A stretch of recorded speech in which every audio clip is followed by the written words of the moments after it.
Derek is being, hello Derek, thank you. So just to give you presenters just an idea of how this format will work today, there are lav mics that we're wearing, and I'll just put them on you and you'll come up here and present from the space, and know that you can move around, though there is no light. But if you stay over here, you'll be in the spotlight. You can also come down and present in front too, so you have flexibility in whatever way you want. We'll do a half-hour session, followed by another half-hour session, and then our job as an audience is to dialogue about those two presentations together and in the intersections between their theories and philosophies and ideas, and to grapple with the questions that they present us. So we're very excited about that. So we'll start. This is Alex Schweizer, and I'm Brent Talbot, your host. And we are presenting Participation Structures as Mediational Means, Making Meaning in a Cross-Cultural Music Learning Environment. So good morning, everyone. I'm Alex Schweizer, Dr. Talbot. Thank you all for coming. Before we begin, I'd like to pose a few questions for you to ponder. So, how do we communicate ideas? How is this communication interpreted? In other words, how do we understand this communication, or that an idea is being communicated? Have you ever been in a situation where you didn't understand what an individual was trying to communicate? Have you ever been in a situation where you didn't understand what an institution was trying to communicate? And how did this impact you as a learner or a teacher? Here are a few terms that we would like you to consider throughout this presentation. We define an individual as a social actor operating among contexts. We define an institution as valued and recurring patterns of behavior that mediate social interactions among a set of individuals within a given community. So an institution holds a social purpose that transcends the individual. And using this definition, we consider ensembles and music classrooms as institutions.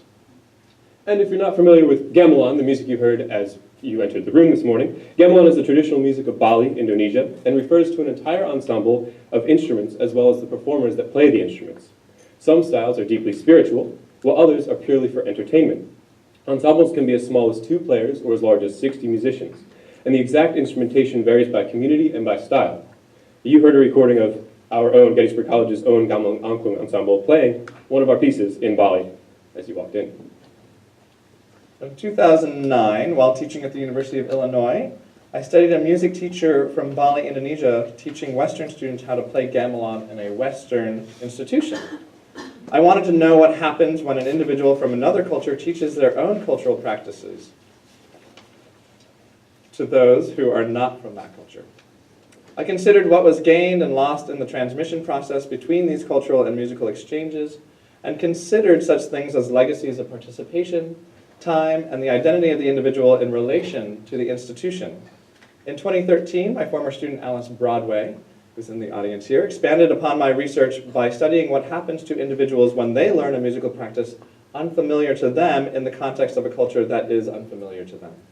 Broadway interviewed participants from Gettysburg College before, during, and after a trip we took to Bali, Indonesia in 2013 with the aim of studying how the students' perspectives of themselves and their learning changed over time as they experienced being an other in a cross-cultural music learning context. My study focused on a Balinese individual at an American institution teaching mostly Western individuals, and Broadway's study focused on American individuals from a Western institution being taught in Bali by Balinese individuals. In addition to my and Broadway's studies, we must also recognize the work done by Andrew Jacqunes in his analyses of participation structures within Balinese gamelan, as well as the work done by Michael Bakken, Peter Dunbar Hall, Michael Tenzer, and Lisa Gold. And then in June and July of last year, I expanded upon both Dr. Talbot's and Broadway's research to consider how the process of music transmission works within a cross-cultural music learning environment. I wanted to know how meaning is constructed when signs, symbols, and language used to mediate musical instruction are presented by individuals from different backgrounds and experiences. Because, in the words of Clements and Clear in 2010, classrooms and schools are complex social, intellectual, and physical environments where the average teacher makes more than 1,000 interactions a day, each with different levels and nuances of meaning. This research deconstructs the process of meaning making in a cross-cultural music learning context in Bali in order to promote more equitable practices and inclusive spaces for music learning and teaching in other contexts. 2 questions guided our research. How is meaning constructed in a cross-cultural music learning environment? What components constitute this meaning-making process? And what roles and relationships do individuals learn in institutions of higher education, and how do these roles and relationships shape the pre-service music teaching experience? How might higher education institutions responsibly prepare music teachers? So exactly a year ago, as some of us in the audience were reflecting, some of us were on the trip, ourselves and 16 other participants traveled to the island of Bali, Indonesia. And over the course of 4 weeks, we rehearsed and performed in several different styles of Balinese gamelan in multiple locations. We used grounded theory to conduct this research because it consists of systematic yet flexible guidelines for collecting and analyzing qualitative data to construct theories grounded in the data themselves, in the words of Sharma's 2014. Grounded theory begins with inducted data, invokes iterative strategies of going back and forth between data and analysis, and uses comparative methods, and kept us interacting and involved with our data and emerging analysis. Here is how we collected our data. It is important to note that most of the students on the first half of the trip and all on the second half were either pre-service music teachers, practicing music teachers, college professors, or were enrolled in my education course called Language, Culture, Immigration, and Music in Bali. The goal of this course, and really for the whole trip, was to experience and reflect on what it was like to be an other in a music learning environment. In other words, ourselves and all the participants who were interviewed, including the Balinese teachers, were interested in and thinking about how individuals learn music, either through their personal background, working with students, or through class discussions about the learning practices present in Balinese gamelan. So, how do we communicate musical ideas? How do we know how to interpret and make meaning of these forms of communication? How is meaning interpreted or established? As music teachers, we regularly employ symbols, cues, and gestures, often unique and associated to the field of American music education, that may not be fully understood by all students. For example, if I sing, "Here's do," and go,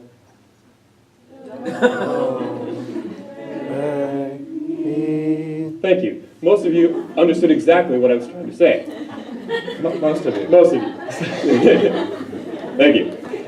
So this process of discerning meaning from language is what Blumer 2005 defines as meaning making, a dialogical practice in which discourses are identified and mutually conceptualized through sociocultural means. For most students and teachers, this dialogical process of music transmission, defined by ethnomusicologists as the culture-specific means by which musical ideas are passed from one person to another, occurs rather subconsciously, since they have grown up or lived for a substantial period of time in that particular society and have been acculturated into understanding these discourses. However, in an environment where the majority of these forms of communication and language are not familiar or not established, how do students learn? How does the environment of the institution of an ensemble affect this learning process? How does changing the environment, location, time, orientation, etc., change the learning experience? And how does the physical space open up or constrain possibilities for learning? Researchers define discourse in several different ways, but for this study we refer to it as language in use, meaning that language is always tied to the context in which it is used and perceived as a practice. And discursive practices, or the utilization of discourse, are not limited to verbal communication. Rather, this expanded view of language includes cultural objects such as gestures, cues, eye gaze, non-linguistic symbol systems, tools, instruments, and technologies, as well as concepts such as distinctive ways of thinking, feeling, valuing, and believing. For this study, it is assumed that music and musical ideas are also included in the list of discursive practices, as in the words of Agau, 2009, music is, quote, a sequence of articulated sounds that communicates a human idea, end quote. Therefore, meaning can be derived from these discursive practices in the environments they are implicated in. According to Blomer 2005, quote, every utterance displays a wide variety of meaningful features, which each in isolation are pretty meaningless, but become meaningful precisely through their simultaneous occurrence in the utterance, end quote. And Blomer and Skolin describe this in terms of semiotics, which are signs, symbols, gestures, cues, etc. When meaning is derived from semiotics, they reference, display, or index a specific concept or idea, and this is known as indexicalities. Lastly, these objects, when used in communication, mediate interaction and assist in constructing knowledge. Skolin refer to this process as mediational means. And Joe Koons, in 2009, drew upon Skolin's work to expand mediational means to include participation structures. In addition to other semiotic devices such as language, nonverbal communication, gesture cues, music, and objects in the material world. Using this idea, we see participation structures as a form of mediational means that social actors use to perform mediated actions where some form of knowledge is displayed and or constructed about the music presented. One such participation structure in Bali is an approach to learning known as Maguru Panggul. Guru translates to teacher, and Maguru then means learning. And the word Panggul translates to mean mallet, or the hammer that we strike the instruments with. Therefore, Maguru Panggul translates to mean the mallet is our teacher. As Michael Bakken, 1999, explains, the central role of the mallet as a transmitter of musical information, implied by the notion of teaching with the mallet, provides important clues concerning basic differences between Balinese and Western conceptions of what it means to teach music. The Balinese teacher functions as a modeler of ideal music. He conveys musical information to the student and orients the entire learning process. There's a consistent aim to present the musical whole without drawing undue attention to the parts of which it is composed. And this holistic orientation fundamentally distinguishes the Balinese Maguru Panggul teaching method from analytical and intervention-oriented Western pedagogical approaches, especially those involving music notation. As one of our Balinese teachers explained to us, learning through this holistic approach is inherently social in nature. So Juan, one of our teachers, states, so that means we spend a lot of time in a learning and teaching process because of the social aspects of it. You know, like in the West, you don't need to learn in a group setting as much. You do it individually. Through the process of socializing, you get to know the characters of different individuals. In order to create a good group, you need to spend a lot of time together because you need to understand your peers' feelings and the characters. And once you reach that point, there's a small cue given by the mallet, somebody trying to pull the music back, then we feel it. So a constant interaction is going on there when you reach that certain level. And that's the climax. That's the beauty of playing gamelan. We take a moment to consider a few other factors that are important within the meaning-making process.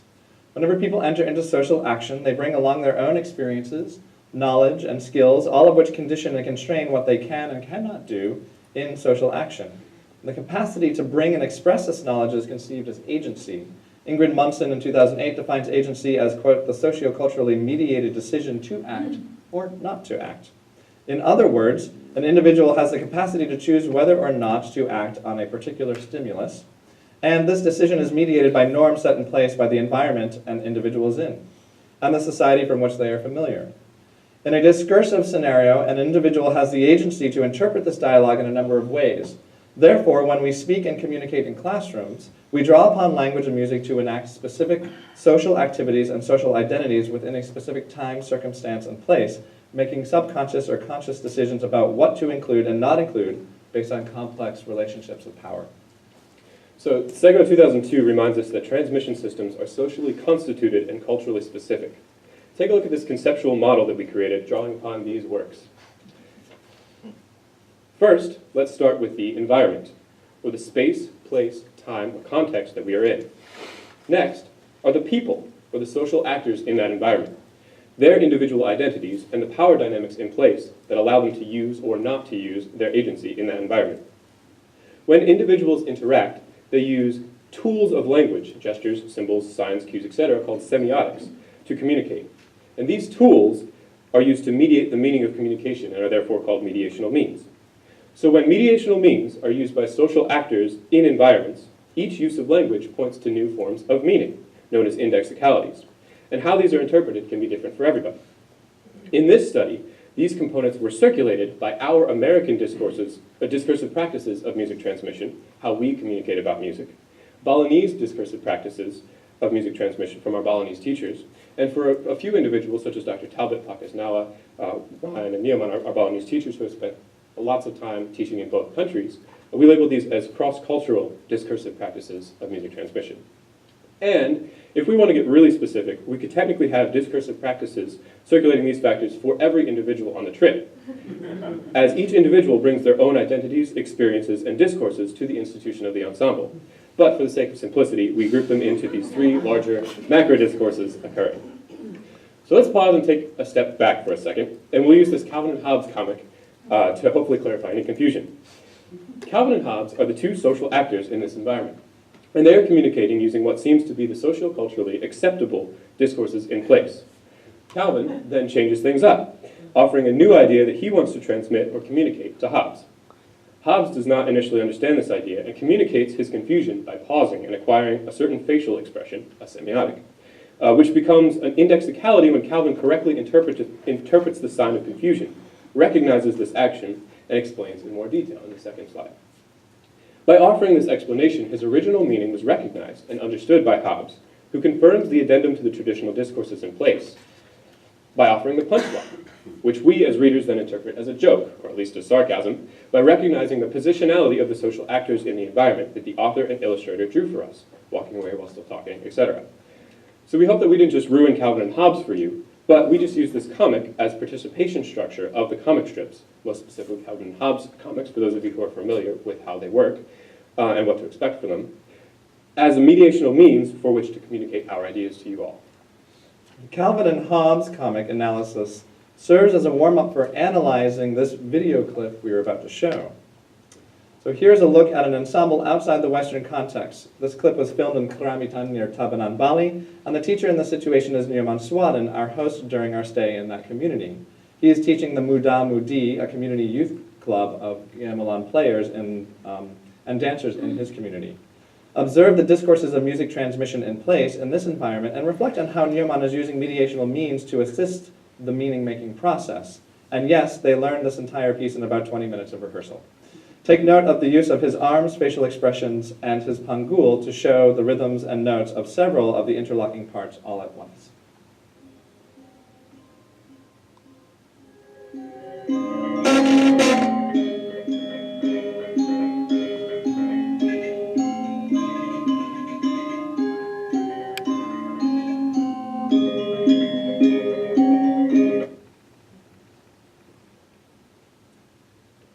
So we showed you this video so that you could see the lens through which we analyzed our data. This short clip was just a small amount of over 50 hours of footage that we collected. And from that, our results yielded 4 pertinent findings: establishing meaning, forming connections, everyone learns differently, and participation structures as mediational means. The first finding is in regard to establishing meaning. In order for music transmission to occur, discursive meaning must be constructed by all present in the environment. This construction can take many forms and is different in every context. However, not establishing meaning can lead to miscommunication or misinterpretation of communication, which can draw away from the musical and learning experience. Here is one video clip that demonstrates this well. And after watching the clip of Balinese students learning gamelan, I take note of the differences between the rehearsal process for us Americans. This video was taken during rehearsal in the residence of Wahan Rahman, a Balinese native, and 2002 graduate of Gettysburg College, who now lives outside of the city of Ubud in central Bali. We had only just learned this style of gamelan and had been rehearsing this piece for about 3 days prior. Within this environment, there are 3 teachers present. Dewa on the drum in the front and center. Wahan is off screen, off to the right-hand corner, and Brent on the regal.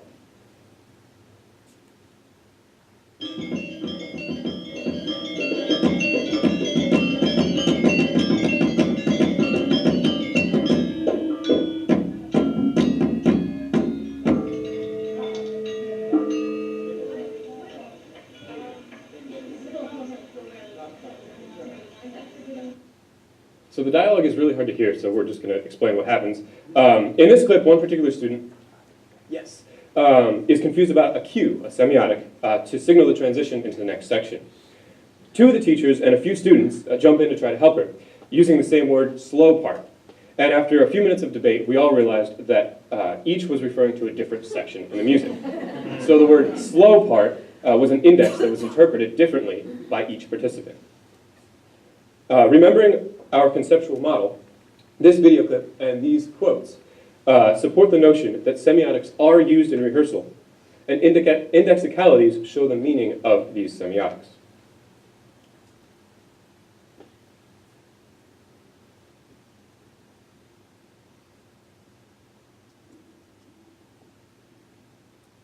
So our data indicates that students enjoy feeling successful and that there is a need for them to form meaningful connections in order to feel success.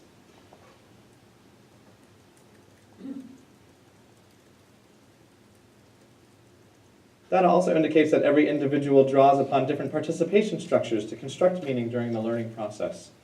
Teachers and students draw upon these different structures to scaffold and facilitate knowledge from which they can grow and learn together. And we didn't have to go all the way to Bali to realize this. However, observing this in such a context allowed us to shed light onto these differences in learning practices at home.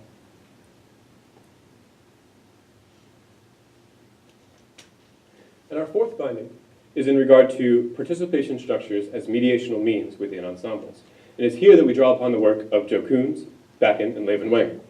As Joe Koons 2009 points out, participation structures are a mediational means that allow students to augment their learning. Joe Koons cites a study conducted by Phillips, 1972, in which she found the following participation structures while analyzing a gamelan ensemble on the Warm Springs Native American Reservation in Oregon.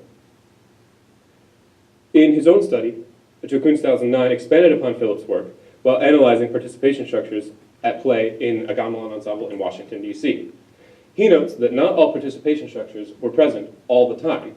However, certain participation structures occurred around specific actions. Now notice that the first 3 participation structures observed by Phillips on the left and the first 4 by Joe Koons are teacher-centered.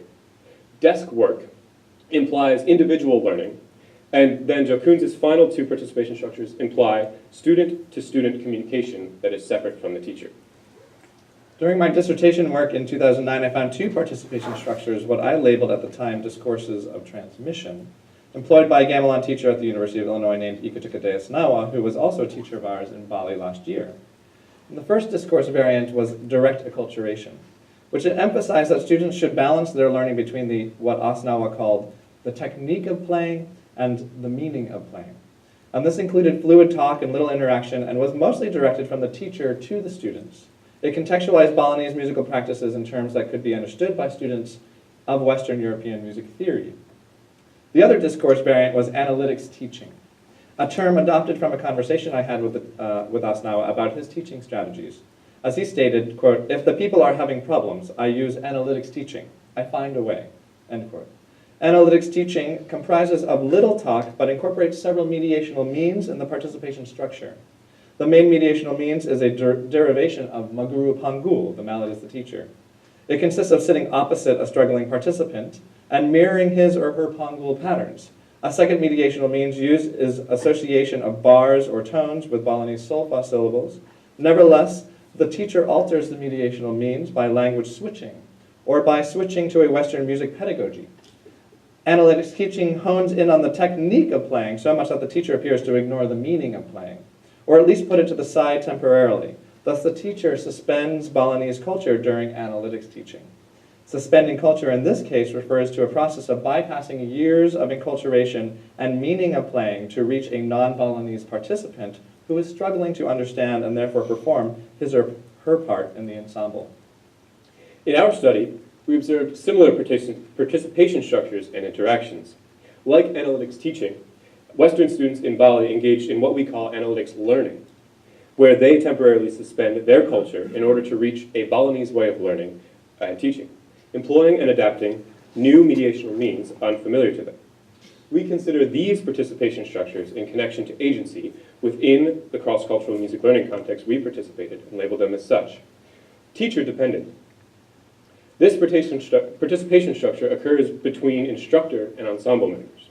Students are completely reliant on the teacher switching between Balinese and Western mediational means and discursive practices in order to understand the material. For example, a student asks a question, or Pak, one of our teachers, demonstrates something on the instrument in ways that Dr. Talbot just mentioned. For example, one student's quote supports this saying. Pak doesn't just tell us how to do things, he just says, play it like this, and expects you to get it. Our second participation structure we labeled as codependent. And this participation structure occurs between ensemble members. For example, students often work separately or individually over a break on their own without the direct assistance of the instructor in order to help them interpret Balinese forms of mediational means and discursive practices, or to develop new forms of mediational means that they could employ within their sections or across the group. As one student said, I use the people in the ensemble as resources, whether it was Dr. Talbot or Aaron sitting in front of me, or Pak, who just knew all the parts. And another student said, I was really having a hard time with an interlocking part, and Alana plays the same interlocking part, so I asked her to work with me individually.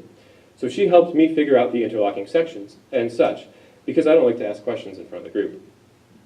And our third participation structure we labeled as interdependent. This participation structure occurs when all participants are communicating with and sharing mutually understood and developed mediational means and indexicalities. For example, while rehearsing or performing a piece, all members employ and interpret the mutually agreed upon mediational means and indexicalities, resulting in a group synergy. And in Bali, this is a concept known as SIP. As one student indicated, and in that moment, we're not just focused on the music, but focused on the way that our parts interact and just being in this amalgamation. Another stated, Pak sometimes says, just feel it. Just feel the music or feel the flow. And I think that's so important because there are moments that we do lock in and we really do have a tight SIP quality. And that usually happens when we're all so ingrained in the music and so in that moment that we really come together. And we recognize, like Jacquemus, that not all participation structures are present all the time. However, certain participation structures occur around specific actions and at different times. And we also consider what Blomer reminds us, that when discourses travel, they do not always maintain their shape or form. We saw this upon our return from Bali, when in the fall semester we attempted to perform one of our pieces that immediately fell apart, that piece that you saw when you walked in. Some members had graduated and moved on from the group, and our Balinese teachers were no longer present in the room. And when asked why some students were struggling to remember how their part went, some indicated that they had been accustomed to relying on the person in front of them. And without that person, they were incapable of remembering how to play the piece. This demonstrates how individuals can act as forms of mediational means within an institution/ensemble, and how individuals within institutions rely on each other to develop new forms of communication, indexicalities, and meaning. So what does all of this mean for us music teachers? As the previous example indicated, in many ensemble settings, individuals often become reliant on certain mediational means, such as notation or a particular social actor, that may prevent them from being able to music outside of a particular musical space. Teachers often establish norms of dependency in which students are accustomed to not having to work towards co-constructing meaning. One student on the trip expressed this feeling in regards to his playing, quote, I don't feel completely independent. Like if everyone else went away and you just said, play this part, I don't think I could do it. I would probably struggle to perform on my own without others, end quote. So by recognizing and understanding this, I can apply and reflect in my own teaching and bring my research into practice.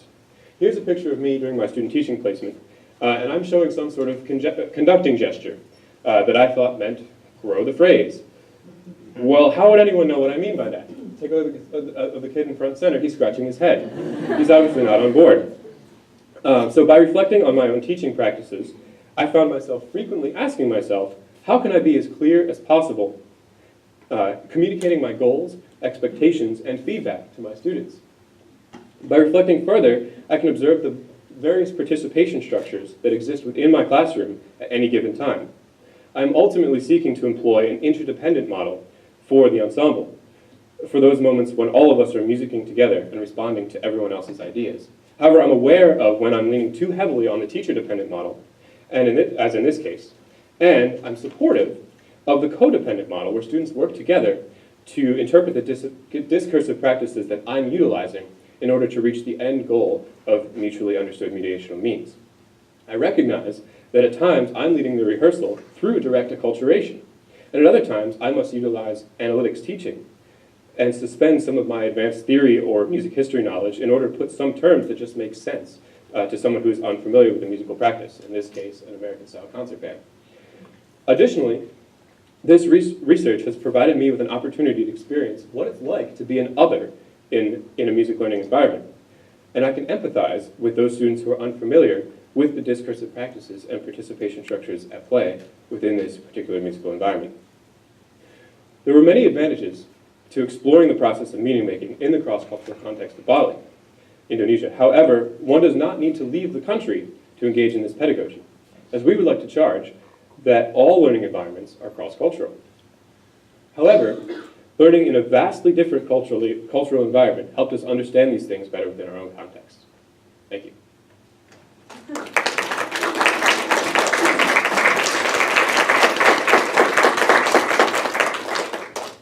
All right, so now we will transition to Scott Goebel and Anita Press.